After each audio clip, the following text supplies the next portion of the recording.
Making the transition from being at home to coming to university can be quite daunting, but there's lots of little things that you can do to make it that bit easier. First of all, I'd recommend looking up Facebook groups or looking up online to try find out who your flatmates are if you're going to be in shared accommodation. There's loads of groups where you can find the people you'll be living with, and you can already start to make connections even before you have moved to university. There's also similar groups for things like freshers and also your course. It's really helpful to meet your course mates early on, as it makes it much easier when going into lectures the first time, and it makes it much less nerve-wracking. I find it helpful with preparing recipes. There's plenty of apps that you can use for this. I use Yumly and Whisk, and you can basically save recipes. You can search for student-friendly recipes, on a budget recipes, and it just means that when it comes to actually cooking and living by yourself for the first time, that you're that bit more prepared and you don't end up panicking and spending lots of money on expensive takeaways all the time.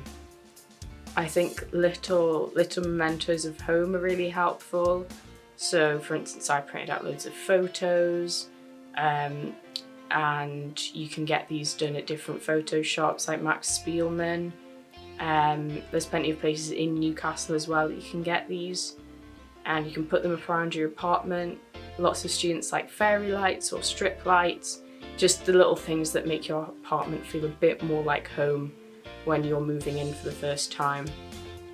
Recommend getting the app Bimble or looking for alternatives, and this allows you to search for things that you can be doing in Newcastle.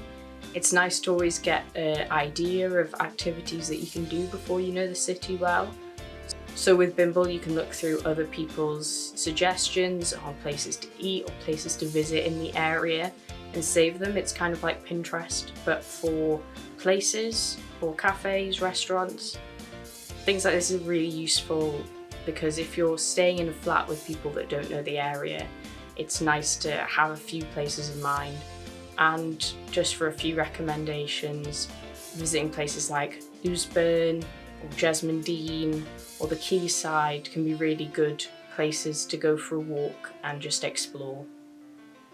And there's loads of societies at Newcastle, so for instance things such as skydiving, there's LGBT society, there's tons of sports, we've got snowboarding facilities nearby, and normal sports, we've got the uni gym which you can get a discount membership on. So there's loads of things to look into. Just take a look at the website and find out about things that you can do to make use of being a student at Newcastle. Lastly, don't panic. There's always going to be things that won't go right when moving somewhere new. You're lucky that you're moving to Newcastle, which is a city full of high street brands. So places such as IKEA and TK Maxx, Lakeland. If you forget anything, if you haven't prepared as well as you'd hoped, there's so many different places that you'll be able to buy affordable storage or kitchen appliances, anything. So just look forward to your time at Newcastle.